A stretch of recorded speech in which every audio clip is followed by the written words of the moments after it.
எல்லோருக்கும் வணக்கம். Welcome back to my channel. இன்னைக்கு வந்து எங்களோட ஃபுல் டே ரொட்டீன் வீடியோ வந்து நம்ம பார்க்க போகிறோம்.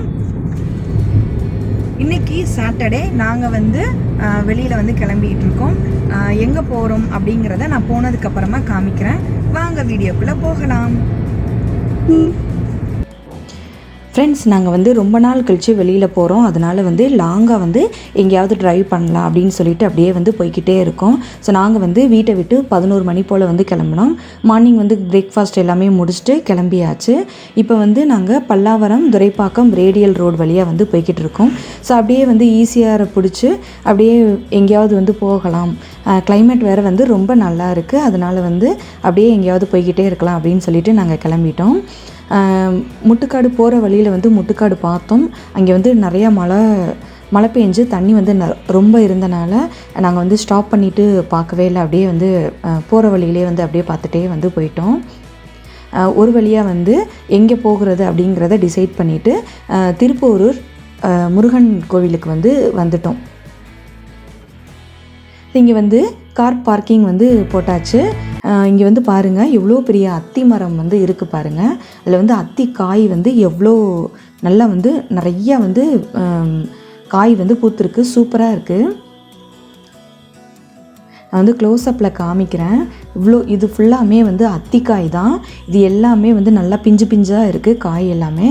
இது வளர்கிறதுக்கு இன்னும் கொஞ்ச நாள் ஆகும்னு நினைக்கிறேன். நல்லா இருந்துச்சு. இங்கே வந்து பார்க் பண்ணிவிட்டு நாங்கள் வந்து மதியம் லஞ்சுக்கு வந்து ஹோட்டலுக்கு போய் சாப்பிட்லாம் அப்படின்னு சொல்லிட்டு வந்துட்டோம். இங்கே வந்து பார்க்கிங்க்கு அப்படியே வந்து பேக் சைடில் வந்து பார்த்திங்கன்னா இங்கே வந்து ஸ்வர்ணஸ்ரீ ஹோட்டல்ஸ் அப்படின்னு சொல்லிட்டு போர்டு போட்டிருந்தாங்க. இங்கே வந்து போர்டில் வந்து மறைந்த உணவுகள் அப்படின்னு சொல்லிட்டு போட்டிருந்தாங்க. என்ன வித்தியாசமாக வந்து மறைந்த உணவுகள் அப்படின்னு சொல்லி போட்டிருக்காங்க. இது என்னன்னு போய் பார்க்கலாம் அப்படின்னு சொல்லிட்டு போனோம். இந்த ஹோட்டல் வந்து பார்த்திங்கன்னா அப்படியே வந்து கோவிலுக்கு ஆப்போசிட் சைடில் ரோட் சைடில் இருக்குது. ஸோ உள்ளே போயிட்டு இப்போ சாப்பிட்றலாம். போனவுடனே வந்து ஒரு 2 காய் வந்து வச்சாங்க. எப்போவுமே வந்து பார்த்திங்கன்னா வந்து 5 விதமான காய் ஒரு ஸ்வீட்டோடு வந்து பரிமாறுவாங்களாம். நாங்கள் வந்து போனப்போ மணி வந்து 3 ஆச்சு. அந்த டயத்தில் வந்து பார்த்திங்கன்னா சாப்பாடு எல்லாமே வந்து காலியாக இருந்துச்சு. அதனால் வந்து 2 காய் மட்டும்தான் இருந்துச்சு. இந்த 2 காய் வச்சாங்க. நான் கேட்டேன் அவங்கக்கிட்ட, மறைந்த உணவுகள் அப்படின்னு சொல்லிட்டு போட்டிருக்கீங்க, என்ன மறைந்த உணவுகள் அப்படின்னா அவங்க வந்து சொன்னாங்க, இப்போ நான் எடுத்து காமிக்கிற காய் வந்து பப்பாளி காய். பப்பாளி காயில் வந்து நல்லா வந்து ஒரு கூட்டு மாதிரி வந்து செஞ்சுருந்தாங்க. ரொம்ப டேஸ்ட்டாக இருந்துச்சு. இது வந்து நல்லா வெங்காயம், தக்காளி, அதுக்கப்புறம் பருப்பெல்லாம் வந்து சேர்த்து ஒரு மாதிரி வந்து கூட்டு மாதிரி வந்து செஞ்சுருந்தாங்க. அடுத்து வந்து ஒரு ஸ்வீட் வந்து வச்சாங்க. இந்த ஸ்வீட் வந்து பார்த்திங்கன்னா கம்பு, தினை, சோளம் இந்த 3ஐயும் வந்து நல்லா ரவை மாதிரி அரைச்சி அதை வந்து நாட்டு சக்கரை இல்லாட்டினா வந்து கருப்பட்டி சேர்த்து ஒரு மாதிரி அல்வா மாதிரி வந்து செஞ்சுருந்தாங்க. டேஸ்ட் வந்து பார்த்திங்கன்னா ரொம்ப ரொம்ப சூப்பராக இருந்துச்சு. திரும்ப திரும்ப சாப்பிடணும்னு தோணுச்சு. ஆனால் வந்து நாங்கள் கடைசியாக போனனால எங்களுக்கு வந்து கொஞ்சமாக தான் வச்சாங்க. அதுவும் வந்து நான் என்ன அப்படிங்கிற டீட்டெயில்ஸ் கேட்டனால எனக்கு வந்து இந்த ஸ்வீட் வச்சாங்க. கடைசி வந்து காரக்குழம்போட வந்து சாப்பாடு நான் வந்து முடிச்சுக்கிட்டேன். இந்த ஹோட்டலுக்கு பக்கத்தில் வந்து பார்த்திங்கன்னா பெரிய மழைநீர் சேகரிப்பு வந்து இங்கே வந்து செஞ்சு வச்சுருந்தாங்க.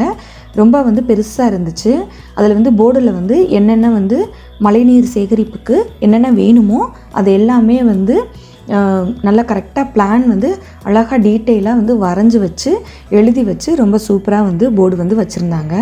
இந்த தண்ணி எல்லாமே வந்து எங்கே போகுது அப்படிங்கிற டீட்டெயில்ஸ் எல்லாத்தையுமே வந்து கொடுத்துருந்தாங்க. இப்போ கோவிலுக்கு போயிடலாம். இப்போ போகிற வழியில் வந்து பார்த்திங்கன்னா தெப்பக்குளம் வந்து வந்துச்சு. இங்கே வந்து நம்ம வந்து கை கால் வந்து இங்கே கழுவிட்டு அதுக்கப்புறம் தான் வந்து கோவிலுக்குள்ளே போகணும். அதுக்காக வந்து நாங்கள் உள்ளே போனோம். உள்ளே போகிறப்ப வந்து பார்த்திங்கன்னா ஒரு 3-4 பேர் வந்து மீன் பிடிச்சிக்கிட்டு இருந்தாங்க. சரி கொஞ்சம் நேரம் அப்படியே வந்து வேடிக்கை பார்த்துட்டு போகலாம் அப்படின்னு சொல்லிட்டு நாங்களுமே கொஞ்சம் நேரம் நின்றுட்டோம். ஸோ அவங்க வந்து மீன் பிடிச்சிக்கிட்டே வந்து கொஞ்சம் நேரம் வந்து பேசிக்கிட்டே இருந்தாங்க. என்ன சொன்னாங்க அப்படின்னா, இந்த மீன் எல்லாத்தையுமே வந்து அவங்க வந்து பிடிச்சிட்டு வீட்டு தேவைக்காக வந்து அவங்க மீன் வந்து எடுத்துக்கிட்டு இருந்தாங்க. இதில் வந்து ஜிலேபி கெண்டை அப்படின்னு சொல்லக்கூடிய ஒரு மீன் வந்து இருந்துச்சு. சின்ன மீன்லேருந்து பெரிய சைஸ் மீன் வரைக்கும் அவங்க வந்து நிறையா வந்து பிடிச்சி வச்சுருந்தாங்க. நான் அந்த பையன்கிட்ட கேட்டேன், உன்னை வந்து வீடியோ எடுத்துக்கவா அப்படின்னு சொல்லிட்டு. அந்த பையன் சொன்னால் வீடியோ எடுத்துக்கோங்க அப்படின்னு சொல்லிட்டான். அவனோட பேர் வந்து அன்பு. கிடச்சிருச்சு. எங்கே காமிங்க. துணுண்டு தான் கிடைக்கா, பெருசு கிடைக்கல. எங்கே? ஜிலேபி கண்டை.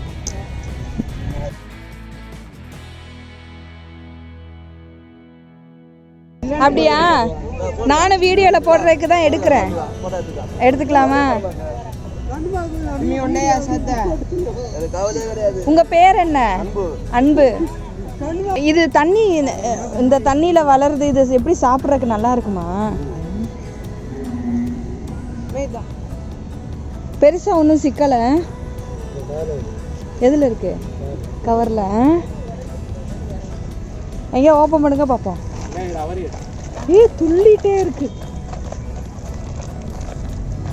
இது எவ்வளோ கிலோ, எவ்வளோன்னு விற்பீங்க? அவங்கள்ட்ட தான் கேட்கணும். தம்பி எவ்வளோன்னு விற்பீங்க அதை கிலோ? வீட்டுக்கா? ஜிலேபி கெண்டை பெருசா இருக்கணும்.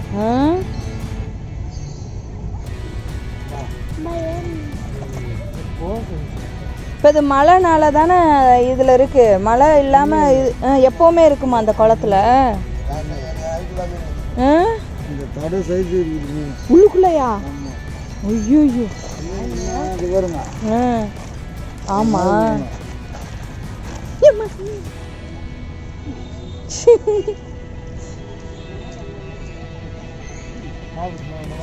நிறையா பெரிய பெரிய மீன்லாம் வந்து பிடிச்சி வச்சுருந்தாங்க. இது எல்லாத்தையுமே வந்து அவங்களோட வீட்டு தேவைக்காக வந்து அவங்க பிடிச்சி எடுத்து வச்சுட்டு இருந்தாங்க. ஸோ இது ஃபுல்லாக வந்து கொஞ்சம் நேரம் வேடிக்கை பார்த்துட்டு அதுக்கப்புறமா வந்து கோவிலுக்கு வந்தாச்சு. கோவிலுக்குள்ளே வந்து ஃப்ரண்ட்டில் வந்து அலௌடு கிடையாது, பேக் சைடில் வந்து வர்ற மாதிரி வந்து வச்சுருந்தாங்க. இப்போ ஃப்ரண்ட் சைடில் வந்து கோவிலுக்கு போகிறதுக்கு முன்னாடி கொஞ்சம் வந்து பூ வாங்கிட்டு போயிடலாம் அப்படின்னு சொல்லிட்டு கடைக்கு போயிருந்தேன். இங்கே வந்து பூ வாங்கிட்டு இருக்கப்போ பார்த்திங்கன்னா 2 குரங்கு வந்து ரொம்ப சூப்பராக வந்து கூப்பிட்டு வந்து ஒரு மாதிரி வந்து சவுண்டு விட்டு கூப்பிட்டு வந்து சாப்பாடு கேட்டுச்சு. ரொம்ப அழகாக இருந்துச்சு. இப்போ நான் வந்து பூ வாங்கிட்டுருக்கேன். மேலே வந்து நின்று ஒரு சின்ன குரங்கு வந்து பார்த்துக்கிட்டு இருக்கு பாருங்கள்.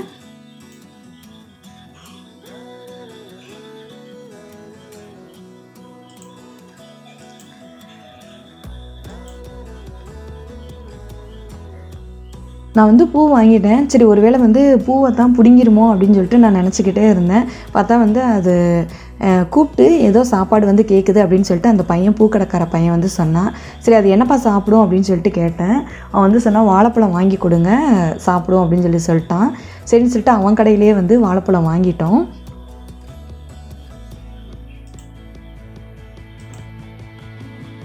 அது ஒரு மாதிரி வந்து கூப்பிடுது பாருங்கள்.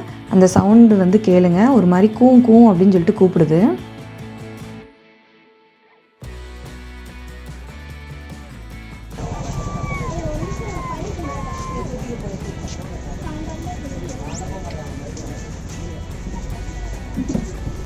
ஸோ நான் வந்து வாழைப்பழத்தை தூக்கி போட்டோடனே வந்து எடுத்துகிட்டு சூப்பராக வந்து சாப்பிட்டுட்டு அப்படியே ஓடி போயிடுச்சு. அது ஓடி போனதும் பார்த்திங்கன்னா சடனாக வந்து அதோட அம்மா குரங்கு வந்து வந்துருச்சு. நான் அப்படியே பயந்துட்டேன். பார்த்தா எவ்வளோ பெரிய குரங்கு வந்து நின்றுட்டு இருந்துச்சு. அதுக்குமே வந்து ஒரு வாழைப்பழம் வந்து கொடுத்தேன். நல்லா அழகாக கேட்ச் பிடிச்சி சூப்பராக வந்து சாப்பிட்டுக்கிட்டு இருக்கு பாருங்கள். திரும்பியும் வந்து அந்த சின்ன குரங்கு வந்து எட்டி பார்த்துக்கிட்டே இருந்துச்சு. சரி இதுக்கே வந்து அம்மா குரங்குக்கே கொடுத்துடலாம் அப்படின்னு சொல்லிட்டு அதுக்கு வந்து ஆல்ரெடி 2 வாழைப்பழம் வந்து நான் கொடுத்துட்டேன். இப்போ இது சாப்பிட்டோன்னே இதுக்குமே வந்து இன்னொரு வாழைப்பழம் கொடுத்தேன். அது கையில் வந்து அழகாக வந்து வாங்கிட்டு போயிடுச்சு சூப்பராக. நான் பயந்துக்கிட்டே இருந்தேன் எங்கே வந்து மேலே வந்து குதிச்சிருமோ அப்படின்னு சொல்லிட்டு. நல்லா அழகாக சாப்பிட்டுட்டு தோலை வந்து கீழே போட்டுருச்சு. அச்சச்சோ தோலை கீழே போட்டுருச்சு அப்படின்னு சொல்லிட்டு நான் அதை எடுத்து போட போனேன். அதுக்கு அந்த பையன் சொன்னால் விட்டுருங்கக்கா அப்படியே வந்து ஆடு வந்து சாப்பிட்றோம் அப்படின்னு சொல்லிட்டு சொன்னான். ஸோ வந்து லாக்டவுனில் வந்து பார்த்திங்கன்னா வந்து நாய், ஆடு, குரங்கு எல்லாமே வந்து ரொம்ப காஞ்சு போய் கிடக்கு. கோவிலில் வந்து கூட்டமே இல்லை, ரொம்ப காலியாக இருந்துச்சு. நாங்கள் வந்து கோவிலுக்குள்ளே போனப்போ வந்து பார்த்திங்கன்னா ஒரு 10லேருந்து 15 பேரை மட்டும்தான் வந்து பார்க்க முடிஞ்சிச்சு. ஃபுல்லாக வந்து காலியாக கிடந்துச்சு. கடைசியாக கொஞ்சம் வந்து ஒரு 4-5 பிஸ்கட் வாங்கி நாய்க்கும் வந்து போட்டாச்சு. அடுத்ததாக இப்போ வந்து கோவிலுக்கு வந்து நாங்கள் வந்துட்டோம். இங்கே வந்து தலைக்கு வைக்கிறதுக்காக பூ வந்து கொஞ்சமாக வாங்கினேன் இங்கே பாட்டிக்கிட்ட. இது மட்டும்தான் வந்து நாங்கள் வாங்கி வச்சுட்டு போனோம். பட் வந்து அரளிப்பூவை நான் வாங்கியிருந்தேன். இதை வந்து கோவிலுக்குள்ளே வந்து பார்த்திங்கன்னா அலௌடு கிடையாது அப்படின்னு சொல்லிட்டு முன்னாடி போர்டு போட்டிருந்தாங்க. ஆனால் வந்து அந்த பூக்கடைக்காரவங்க யாருமே வந்து சொல்லவே இல்லை. நானும் வந்து வாங்கிட்டு போயிட்டேன். பட் உள்ளே போனோன்னே பார்த்திங்கன்னா பூவை வந்து வாங்கி வச்சுட்டாங்க. ஆனால் உள்ளுக்குள்ளே போனப்போ மாஸ்க் வந்து கண்டிப்பாக போட்டுட்டு போகணும். அதே மாதிரி சானிடைசர் வந்து கொடுத்தாங்க. எல்லாமே வந்து வாங்கிட்டு நல்லா க்ளீனாக உள்ளே போயாச்சு. போகிறதுக்கு முன்னாடியே வந்து சாமியை வந்து நல்லா தரிசனம் பண்ணிட்டோம். ரொம்ப ஃப்ரீயாக சூப்பராக வந்து தரிசனம் வந்து கிடச்சிச்சு. நான் ரொம்ப நாளாக வந்து இந்த கோவிலுக்கு போகணும் அப்படின்னு சொல்லிட்டு நான் நினச்சிக்கிட்டே இருந்தேன். ஸோ ரொம்ப நாள் கழித்து நான் இந்த கோவிலுக்கு வந்தேன். இந்த கோவிலோட சிறப்பு வந்து என்ன அப்படின்னு பார்த்திங்கன்னா, இந்த சாமி வந்து சுயம்பாக வந்து வந்திருக்காரு. இந்த கோவிலில் முருகனுக்கு வந்து பார்த்திங்கன்னா வந்து வடிவம் இருக்காது. வெறும் முகம் வந்து வடிவம் இல்லாமல் சும்மா வெறுமனே வந்து முழுக்குன்ட்டு தான் சாமி வந்து இருந்துச்சு. ஸோ ஃப்ரீயாக வந்து தரிசனம் வந்து ரொம்ப சூப்பராக வந்து தரிசனம் வந்து பார்த்தாச்சு. அவ்வளோதான். இப்போ நாங்கள் வந்து ரிட்டன் வந்துக்கிட்டு இருக்கோம். ஸோ இப்போ வீட்டுக்கு நாங்கள் வந்து போய்கிட்டு இருக்கோம். வீட்டுக்கு வந்தாச்சு. நைட்டு வந்து டின்னருக்கு வந்து கோதுமை தோசையும் தக்காளி சட்னி வந்து செஞ்சிடலாம் அப்படின்னு சொல்லிட்டு நான் வந்து இன்றைக்கி கோதுமை தோசை செய்கிறதுக்கு கொஞ்சம் வந்து கோதுமை மாவு எடுத்திருக்கேன். அதில் வந்து கொஞ்சம் வந்து சீரகம் வந்து சேர்த்துட்டு நல்லா வந்து மாவை வந்து கெட்டியாக வந்து கலந்துக்கிறேன்.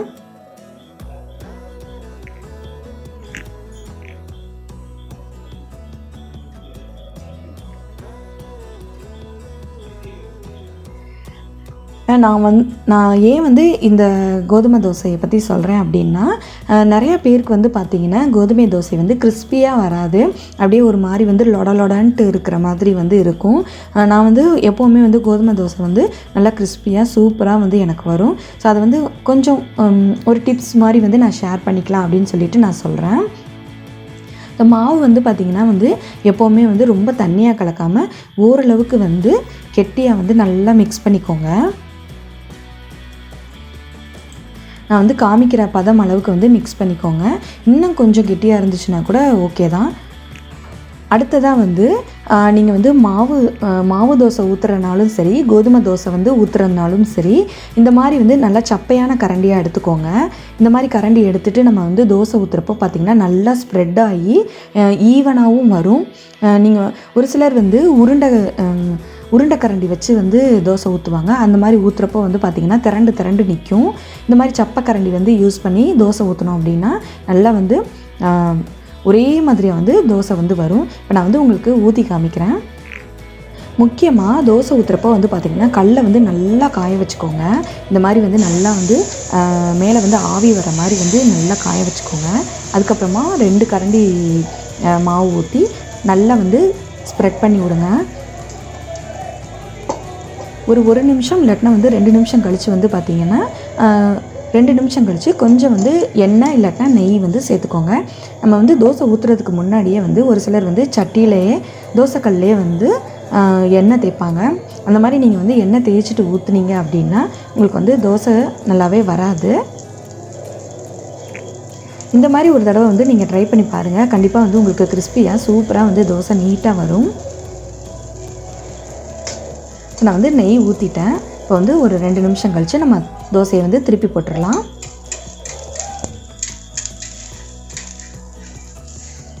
பாருங்கள் நல்லா வந்து ஒரு பக்கம் வந்து நல்லா வந்து வெந்துருச்சு. இப்போ வந்து அடுத்த பக்கம் திருப்பி போட்டுட்டு நம்ம எடுத்துடலாம்.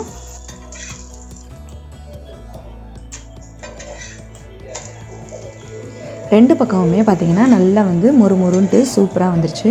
உங்களுக்கு நான் தோசை எடுக்கிறப்பவே வந்து தெரியும். இந்த மாதிரி 2 தோசையும் வந்து ஊற்றியாச்சு. இப்போ நான் உங்களுக்கு காமிக்கிறேன் பாருங்கள் எவ்வளோ தின்னாக எட்ஜில் எல்லாம் பார்த்திங்கன்னா நல்லா வந்து மொறுன்ட்டு சூப்பராக இருக்கும். இப்போ அடுத்த தோசையும் வந்து திருப்பி போட்டுட்டு எடுத்துடலாம். கோதுமை தோசைக்கு எப்போவுமே வந்து நல்லா காரசாரமாக தக்காளி சட்னி இல்லாட்டினா வெங்காய சட்னி பண்ணால் சூப்பராக இருக்கும். இன்றைக்கி நான் வந்து தக்காளி சட்னி பண்ண போகிறேன். இதுக்கு வந்து 2 வெங்காயம் நல்ல பெரிய வெங்காயம் வந்து கட் பண்ணி எடுத்திருக்கேன். அதே மாதிரி 4 தக்காளி வந்து நல்லா பெரிய தக்காளியாக வந்து கட் பண்ணி எடுத்து வச்சுருக்கேன். ஒரு 10 வரமிளகாய் வந்து நான் சேர்த்துக்கிறேன். அடுத்ததாக கட் பண்ணி வச்ச வெங்காயத்தை வந்து சேர்த்துக்கலாம். வெங்காயம் வதங்குறதுக்கு கொஞ்சம் வந்து உப்பு சேர்த்துக்கோங்க. வெங்காயத்தை ஒரு 5 நிமிஷம் வந்து நல்லா பொன்னிறமாக வதக்கி விட்டுட்டு நம்ம கட் பண்ணி வச்சுருக்க தக்காளி எல்லாத்தையுமே வந்து சேர்த்துடலாம்.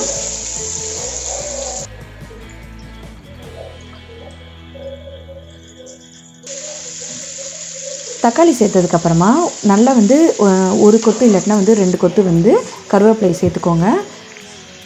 அது கூடவே கொஞ்சம் வந்து ஒரு கைப்பிடி அளவுக்கு கொத்தமல்லி வந்து நிறையா சேர்த்துக்கோங்க.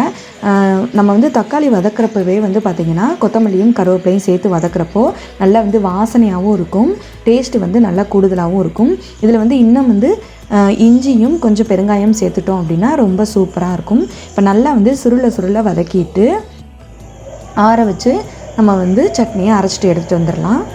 இப்போ வந்து சட்னியை வந்து தாளிக்கிறதுக்கு கொஞ்சம் கடுகு உளுந்து சேர்த்துட்டு அரைச்சி வச்ச சட்னியை வந்து இதில் சேர்த்துக்கலாம்.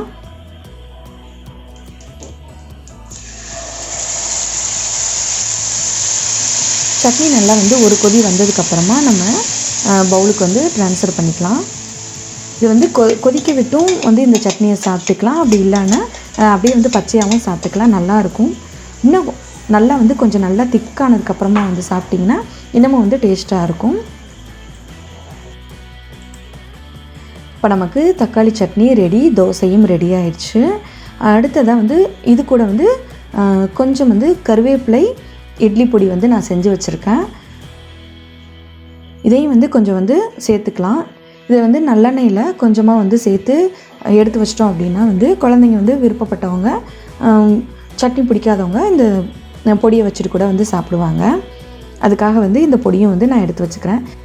நைட்டு டின்னருக்கு வந்து கோதுமை தோசையும் தக்காளி சட்னி கூடவே வந்து கருவேப்பிலை இட்லி பொடி ரெடி ஆயிடுச்சு. இப்போ நைட்டு வந்து டின்னரை முடிக்க போகிறோம். கண்டிப்பாக வந்து நைட்டு டின்னரோட இந்த விலாகை வந்து நான் முடிச்சுக்கிறேன். இந்த விலாக் வந்து உங்களுக்கு பிடிச்சிருக்கு அப்படின்னா லைக் பண்ணுங்கள், ஷேர் பண்ணுங்கள், கமெண்ட் பண்ணுங்கள். மறக்காமல் நம்ம சேனல் வந்து சப்ஸ்கிரைப் பண்ணிக்கோங்க. அடுத்தடுத்த வீடியோவில் நாங்கள் வந்து ஊருக்கு போன விலாகை வந்து நான் ஆட் பண்ணுறேன். கண்டிப்பாக வந்து உங்களுக்கு ரொம்பவே பிடிக்கும். தேங்க்யூ ஃபார் வாட்சிங்.